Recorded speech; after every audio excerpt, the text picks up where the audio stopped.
As you probably know, serving large groups can be super intimidating as a server. When you've got 8 people or more looking at you, waiting for you to bring their food all at the same time, get their drinks out, while keeping yourself calm and collected, for most people, big parties are not their favorite. They're never my favorite.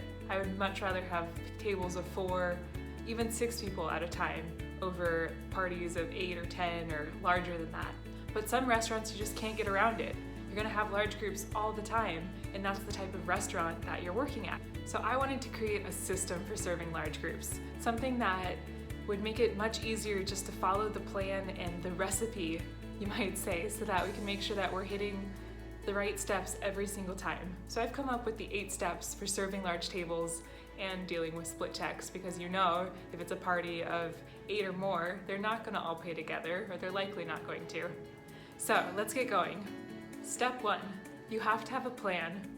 Now, this may seem simple to you, but knowing where groups are gonna sit, kind of knowing what the strategy is from the host perspective when they're seating these groups, knowing if you're in a section that can accommodate large groups is really helpful, because it lets you prepare ahead of time, whether it's you're getting drinks out ahead of time or side plates, but just kind of knowing what's coming and what's possible. Your restaurant may or may not take reservations. If they do, then you're really able to prepare and be excited about what's coming in and be able to get situated. But if they don't, then you kind of have to be prepared all night long for who knows what could happen. All right, step number 2. Now that your party has been seated, you want to make sure that you're using seat numbers. Now, this can be really tough with large groups, especially if they're not staying seated like we would like them to. You'll be tempted to get out your Sharpie and draw number 1 on somebody's forehead, number 2 on the next person's, but you can't do that. And so you have to do your best to make sure that you're able to organize the guests in whatever fashion you can.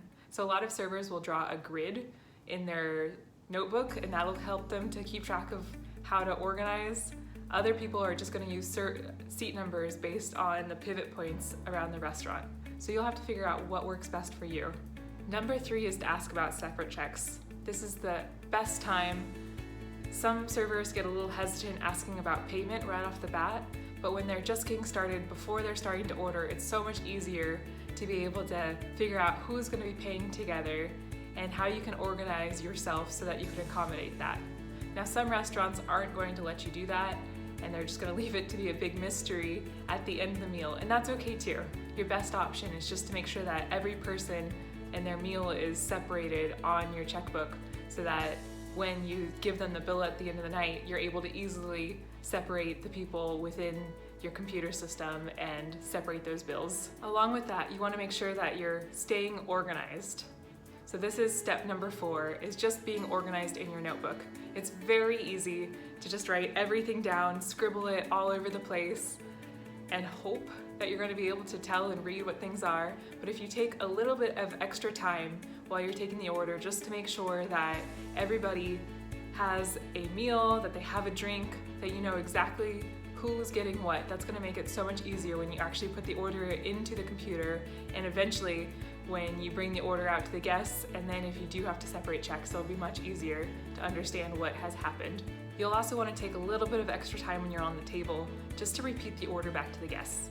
Now, a lot of servers skip this step because they're nervous, or they think that this might upset the guests if they're there a couple extra minutes, but really you'd rather clarify at the table than get to the computer system when you're entering in the order and not knowing what it is that they wanted. So it's just a much better time is to slow down and ask the guests any further questions right then and there. Number 5 is to communicate with the kitchen. Now, a lot of restaurants, the kitchen is in the back and they're not able to see the dining room floor. So if you get sat at a table of, say, 12, they don't know that. And so instead of putting in this huge order of 12 meals all at the same time, they might not be able to handle it right away. They might need to do some restocking. So just giving them a heads up once your table has been sat is usually the best practice. Your restaurant may do it differently. They may be able to see the dining room floor, or a manager might be in communication with the kitchen manager about what's happening on the floor. But just letting them know that they've got a big order coming in soon is going to help you and them work effectively to get the order out to your guests. Number 6, slow down. Now, in the restaurant, it's so easy for things to get chaotic, for orders to be going flying, for things to go wrong when it is crazy and when you are running around at full speed. But your best defense mechanism is to take a deep breath and to slow down. When you're entering in the customer's order, even if it's 12 people or more, you just want to make sure that every single item, every request is checked off, that you know that you're putting in exactly what they wanted. And you can't rush this process. So, usually when you're serving a large group, they're fine with sitting for a few extra minutes. They're usually not rushed themselves. They're happy to talk and to talk amongst themselves and not worry about getting in and out as quickly. And so don't worry yourself about needing to move as quickly. Obviously you want to be efficient with your time, but you want to be efficient and accurate. And this sometimes takes slowing down and doing things a little bit slower to make sure that you're getting the right orders out to your customer. Number 7, crucial. This one is crucial, guys. If you hear nothing else from this and you remember nothing else, just remember you have to be able to ask for help. You have to know who's available to help you if you do get in a pickle, and if you do need some extra hands to bring out dishes, or maybe somebody to run appetizers while you're working on drinks. So knowing who is available around you and knowing what resources you have, whether it's grabbing a busser or host to help you, it's just being able to be assertive enough to ask for that help when you need it. So much better than falling behind and wishing you had asked for help earlier. And the last step, guys, step number 8, is just to remain calm and finish strong.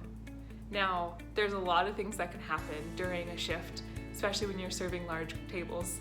Things can go badly, things can get off course, all sorts of things. But your job is to stay calm. You are the professional, you are the one serving them. This is your role and your position in the restaurant.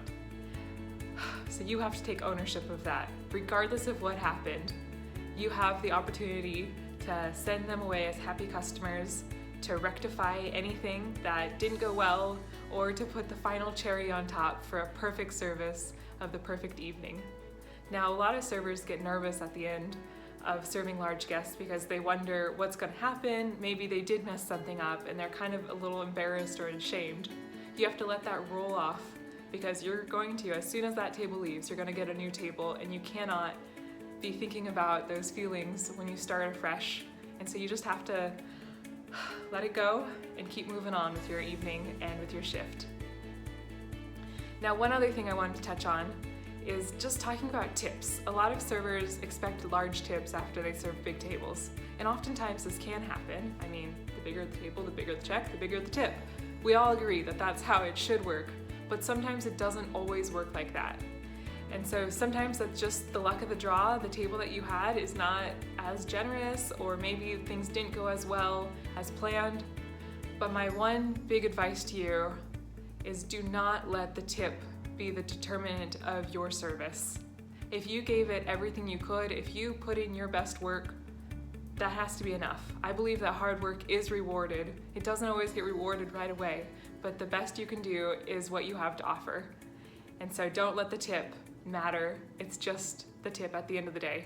All right, now you know how to serve large groups. I've got a full blog post that you can read that has it step by step for you to follow along with, and I'll put a link to that below. And if you're looking for more training and tools to help become a better server, or if you're looking to get into the restaurant industry, I just encourage you to subscribe to this channel. We're always looking for ways to help improve your ability to provide value to your customers and your skill set. All right, see you later.